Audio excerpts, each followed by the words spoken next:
नमस्ते जोहार, मैं राजू। आप सब देख रहे हैं 24 झारखंड न्यूज। चलिए जानते हैं सुबह से लेकर शाम तक की तमाम बड़ी खबरों को।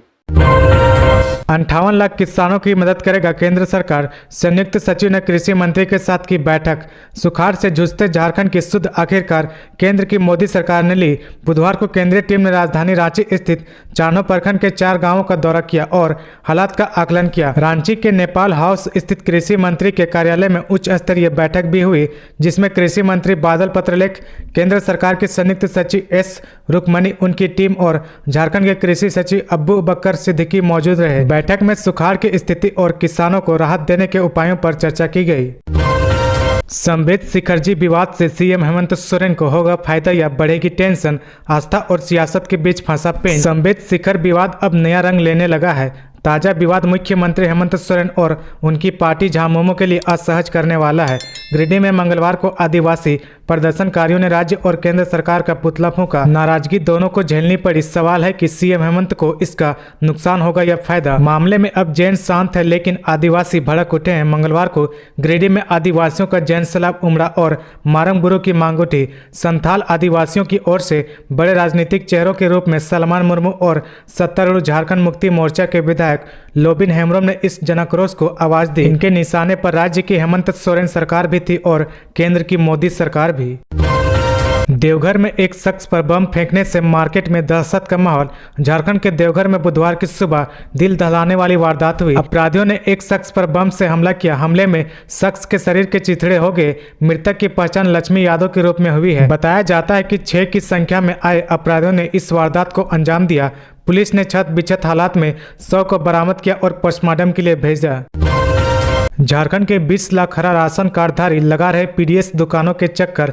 झारखंड सरकार की ओर से 20 लाख गरीबों को हरा राशन कार्ड तो जारी कर दिया गया है, लेकिन 6 माह से इन्हें राशन नहीं मिल रहा है। लाभुक केवल हरा राशन कार्ड लेकर पीडीएस दुकानों की चक्कर लगा रहे हैं। बताया जा रहा है कि एफसीआई द्वारा चावल देने से इनकार करने की वजह से यह दिक्कत हो रही है। राज्य सरकार ने जनवरी 2021 से झारखंड राज्य खाद्य सुरक्षा योजना लागू की थी। इसके तहत खाद्य सुरक्षा अधिनियम से जुड़े 15 लाख लाभुकों को 1 रुपये प्रति किलो की दर से 5 किलो चावल प्रति माह उपलब्ध कराया जा रहा था। पिछले अगस्त माह में सरकार ने 5 लाख और गरीबों को इस योजना से जोड़ा है, यानी अब राज्य में इस योजना के लाभुकों की संख्या बढ़कर 20 लाख हो गई है। इधर 10 माह हो गए, लेकिन अनुदानित दर पर 1 किलो चावल की योजना भी शुरू नहीं हो पाई है। 1 महीने बाद भी पकड़ से दूर आदमखोर तेंदुआ 4 की ले चुका है जान। पिछले 27 दिनों से दक्षिण वन प्रमंडल के सुदूरवर्ती गांव में आतंक का पर्याप्त बनाए आदमखोर तेंदुए को मारने की अनुमति मांगी गई है। तेंदुए को मारने से संबंधित प्रस्ताव पीसीसीएफ वर्ल्ड लाइफ को भेजा गया है। इसकी पुष्टि डीएफओ शशि कुमार ने की है। प्रस्ताव पर अनुमति मिलने के बाद उसे मारने की कार्रवाई की जाएगी। बीएड व एमएड में नामांकन के लिए झारखंड संयुक्त प्रवेश परीक्षा पार्षद लेगा एंट्रेंस एग्जाम। कैबिनेट का फैसला। झारखंड मंत्री परिषद की बैठक में मंगलवार को कई महत्वपूर्ण फैसले लिए गए। इसके तहत प्रवासी मजदूरों की सामान्य मौत होने पर भी पार्थिव शरीर उनके गांव लाने में सरकार आर्थिक सहायता देगी। राज्य के सरकारी और निजी बीएड एमएड कॉलेजों में नामांकन झारखंड संयुक्त प्रवेश परीक्षा पार्षद द्वारा आयोजित प्रवेश परीक्षा के जरिए होगी। उच्च एवं तकनीकी शिक्षा द्वारा तैयार यूजीसी रेगुलेशन 2018 को संशोधित प्रस्ताव को स्वीकृति दी गई है। मुख्यमंत्री हेमंत सोरेन ने लॉन्च किया हमीन कर बजट पोर्टल। सर्वश्रेष्ठ सुझाव देने वालों को किया जाएगा सम्मानित।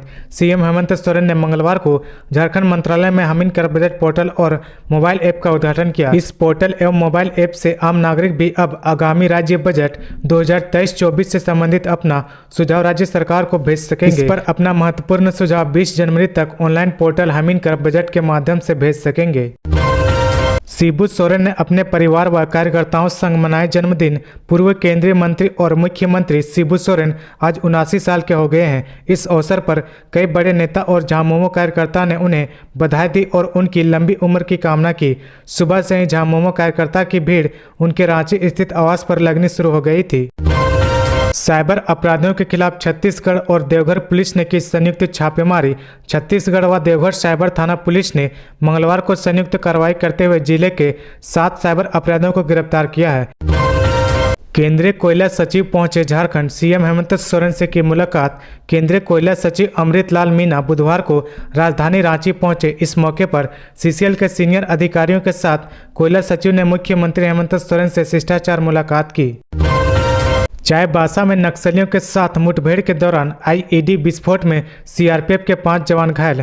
झारखंड के चाईबासा में नक्सलियों के साथ मुठभेड़ के दौरान आईईडी विस्फोट में सीआरपीएफ के 5 जवान घायल हो गए। एक निकासी अभियान चल रहा। बता दें कि नक्सलियों के खिलाफ लगातार एंटी अभियान चलाया जा रहा है, जिसमें कई नक्सली ढेर हो चुके हैं और कई ने सरेंडर कर दिया है। इस अभियान की वजह से नक्सली संगठन बौखलाए हुए हैं और सुरक्षा बलों पर निशाना साधने की कोशिश करते रहते हैं। मनी लॉन्ड्रिंग केस में आरोपित प्रेम प्रकाश को हाईकोर्ट से नहीं मिली जमानत। झारखंड हाईकोर्ट के जस्टिस गौतम कुमार चौधरी की अदालत में मंगलवार को अवैध खनन से मिली राशि की मनी लॉन्ड्रिंग करने के आरोपित प्रेम प्रकाश की जमानत याचिका पर सुनवाई हुई। दोनों पक्षों को सुनने के बाद अदालत ने प्रेम प्रकाश को राहत देने से इनकार करते हुए जमानत याचिका खारिज कर दी। प्रेम प्रकाश 25 अगस्त से जेल में है। ईडी कोर्ट से जमानत नहीं मिलने के बाद प्रेम प्रकाश ने 17 नवंबर को हाईकोर्ट में याचिका दाखिल की थी। झारखंड में मौसम का मिजाज बदला। धीरे धीरे ठंड से मिलेगी राहत। झारखंड में अभी भी कई जगहों पर शीतलहर जारी है। हालांकि मौसम अब सामान्य की तरह बढ़ रहा है। राज्य के कई जिलों का तापमान सामान्य की तरह बढ़ रहा है। इसके बावजूद भी कनकनी जारी। कई जिलों में सुबह कुहासा। मौसम विभाग ने कहा कि अगले 24 घंटों में राज्य में कम ठंड होगी। 13 जनवरी के बाद मौसम में बदलाव का अनुमान भी लगाया गया है। मौसम वैज्ञानिक अभिषेक आनंद ने बताया कि झारखंड में कहीं कहीं ठंड का असर ज्यादा है। सर्द हवा की रफ्तार में कमी आई है। मौसम साफ है और धूप निकल रही है। अगले 24 घंटों के दौरान रात में कनकनी की स्थिति बनी रहेगी, लेकिन इसके बाद मौसम में बदलाव होगा। कल्याण विभाग के आवासीय स्कूलों में एडमिशन शुरू। रांची जिले के 7 और दक्षिणी छोटा नागपुर प्रमंडल में संचालित 25 आवासीय विद्यालयों में एडमिशन का नोटिफिकेशन जारी कर दिया गया है। यह आवासीय विद्यालय अनुसूचित जाति, अनुसूचित जनजाति, अल्पसंख्यक एवं पिछड़ा वर्ग कल्याण विभाग की ओर से संचालित किया जाता है। एकेडमिक सेशन 2023-24 के लिए पहले क्लास में एडमिशन के लिए यह नोटिफिकेशन जारी किया गया है। इन आवासीय विद्यालयों के ऑफिस से पहले क्लास में एडमिशन के लिए एप्लीकेशन फॉर्म लिए जा सकते हैं। एप्लीकेशन फॉर्म सुबह 10 बजे से 3 बजे तक मिलेंगे। विभाग की ओर से दी गई सूचना के अनुसार 24 फरवरी तक एप्लीकेशन फॉर्म संबंधित स्कूलों में जमा किए जा सकेंगे। तो ये थी आज की झारखंड की टॉप बड़ी खबरें। इसी तरह झारखंड की हर छोटी सी बड़ी खबर देखने के लिए आप हमारे चैनल 24 झारखंड न्यूज को सब्सक्राइब करके बेल आइकन प्रेस कर ले, जिससे आपको झारखंड की हर छोटी सी बड़ी खबर की अपडेट आप तक पहुंचता रहे। तो आज के लिए बस इतना ही। हमें दीजिए इजाजत, फिर मिलते हैं नेक्स्ट न्यूज में।